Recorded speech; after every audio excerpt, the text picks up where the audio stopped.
Hello everyone, and I'm here to make my Minecraft movie kind of review. I'm going to cut the intro really short. I'm going to try to keep this review a little shorter, like on the short side, but I have some pros, cons, and then I'm going to do a section where there is spoilers and a section where there isn't. So if you're here for either one, you can just skip, and I'll put the timestamps in the comments or the description, whatever works. So let's get right into it. So we're going to start with the non-spoiler section. I'm going to go over some pros and some cons that I have here. In the pros section, I have that it's a really silly kind of family fun movie that actually exceeded my expectations a lot. The action, in my opinion, is really freakishly good. I personally enjoyed it. I think you're going to like a lot of the action sequences in this, and you'll see when I get to the actual review. It didn't take itself seriously is another thing. It was really comedic. If you like movies like Napoleon Dynamite or Nacho Libre, it's from that kind of director. So you're really going to be getting some of that kind of comedy. The music in this movie, another huge pro. I loved it. They have some like pop culture songs and then some actually from C418's music from the game kind of remixed in this classical kind of theme. I loved it.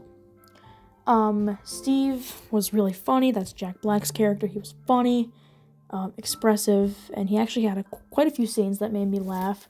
A lot of like the iconic, memeable moments, kind of like the Chicken Jockey or the I Am Steve. Those kind of moments. My theater erupted. There was like a lot of kids from like high school in there. Believe it or not, there were a lot of kids. And I'm going to get more into that when I get to the, end of there, where I have some more notes. I'm going to get into that with, the atmosphere of the movie as well. And then there's an Easter egg in there that kind of made me really happy. You'll know what it is when you see it. It's at the village, and I'm sure most of you have already seen it. But it's at the village, and it's, right where they enter, so you'll see that in the movie. Now for some cons. I do have quite a few. The story was kind of bland and predictable. Personally, I wasn't a fan of the story. I think they could have gone something better, which I think we're going to get another movie because this is going to be wildly successful. And, yeah, the story was just too bland. The dialogue was also quite bland. Some of the, it was really, two-sided. You either had the really funny dialogue or the really, cringy dialogue. And you'll know what that is when you actually get into the movie. The mobs did look a little weird to start. Like the wolf, he did look a little weird. But then you really get used to it in the movie, so I'm not really sure that's a pro or con, but I'm going to kind of put it in both. Same thing with, the set designs here. Some of them look really good, some of them look really bad. Some of the cameos in the movie from YouTubers, of course, that's expected. None of them speak in the movie. They kind of just stand there. So don't expect to see, any top-tier acting from, Dan TDM or someone, which was fun seeing him in the movie, because I grew up on him, but, no one really talks. And then there's a couple of scenes where Jack Black Steve sings. I think there's 3 of them. 2 of them are near the end of the movie. Those are just a little weird and kind of cringy more than funny, but that's my opinion. I'm going to quickly talk about the atmosphere in my theater really quick. My theater was packed, and it had lines getting outside of the theater just to get in and watch this movie. I live in a pretty small town, and we have a theater that's about half-hour away, and it was playing the Minecraft movie in 4 of the 8 theater rooms they have. And there were still lines wrapping around the building, pretty much. It was a wild success. There were so many people there, ages ranging from, I saw an 80-year-old to, a 2 or 3-year-old. Super diverse. My theater laughed at almost every single meme saying, Chicken Jockey, I Am Steve, Flint and Steel, all that. They all laughed. So great atmosphere all around, and when the movie ended, my theater gave it a standing ovation, which was just amazing. I heard someone compare it to the Shawshank Redemption walking out of the theater, which is a bit too far, but I don't know. I thought the movie was alright.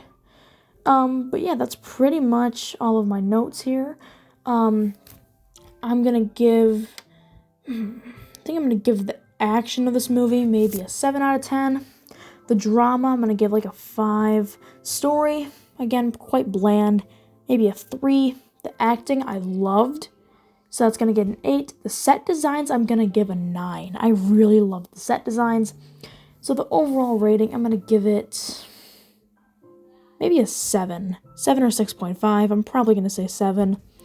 But yeah, if you like Minecraft, you like video games, you like comedies, go watch this movie in the theaters. It's probably gonna be a $1 billion movie. And this is your cue for the spoiler warning. So let's get into some spoilers and the story. Okay, so the movie starts with Steve in this montage of him growing up and going to the mines, and eventually he finds the Orb of Dominance and the frame it goes in.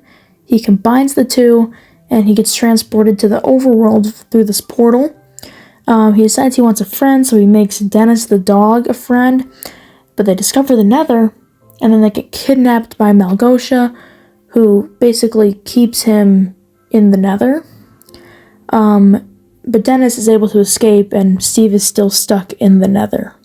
Back in the real world, Henry and his sister Natalie are moving to Idaho after their mom died, and when moving, Henry meets this guy named Garrett, who is Jason Momoa's character, who's bankrupt, and he used to be this really popular gamer back in the day. And Henry gets bullied at school for making this jetpack that, like, destroys some stuff. I forgot. But he gets bullied. So Garrett has the orb and the box from a storage unit, which is where, like, Dan TDM and Mumbo Jumbo's kind of cameos are. So he gets it from there, and then Henry, like, activates it, and then he follows it, well, kind of, and then Natalie and the real estate agent who got the house, Dawn, follow them as well, and they all get sucked into the overworld, pretty much. So after a couple of shenanigans in their first night, they eventually get rescued by Steve, and Henry discovers that he can be creative and he has some kind of talent to build. They head to Midport Village to stock up so they can go to the Woodland Mansion so they can get a new, like, glass box for the orb that Garrett broke in the previous scene. At Midport Village, that's where the Technoblade reference is. They get attacked by, like, gas and stuff, so the group has to split up. Henry, Garrett, and Steve use an elytra to escape, and then they have to go to the mines because Garrett tells Steve that he's not getting the orb unless Steve gives him diamonds, because he's bankrupt. So they head to the mines only to be attacked by piglins. They escape, and the mine basically explodes. Dawn and Natalie find Dennis, and then Dennis kind of, like, leads them to Steve. So the group of boys kind of get to the mansion. Henry kills an Enderman, and Garrett fights the zombie riding on the chicken. That's the chicken jockey scene. But then they get ambushed by Malgosia and her piglins, and Garrett sacrifices himself to save Henry and Steve. Henry and Steve crash land only to wake up in this, like, mushroom house that Dawn built, and they decide they need to mine and craft to defeat Malgosia before she, to stop her from using the orb. That is a real line in the movie.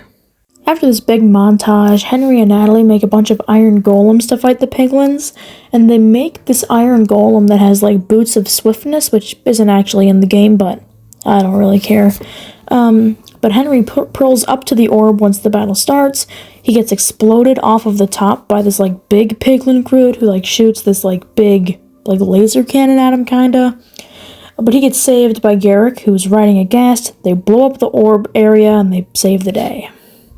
Near the end of the movie, Natalie kind of convinces Steve to return back to the real world, and he does. And he helps Garrett, like, fix up his shop, and they all become one little happy little friend group who make their own, like, video game and stuff. The post-credit scene is awesome. Steve kind of, like, returns home to find Alex from, like, the original Minecraft games in his house, which kind of sets up a sequel in a way. And that's kind of how the movie ends. That's kind of the story and the spoilers for the movie. I was a big fan. I gave it a 7 out of 10, I think. And I liked it. I think if you like comedies, you'll like it. And go see the movie, and have a great night.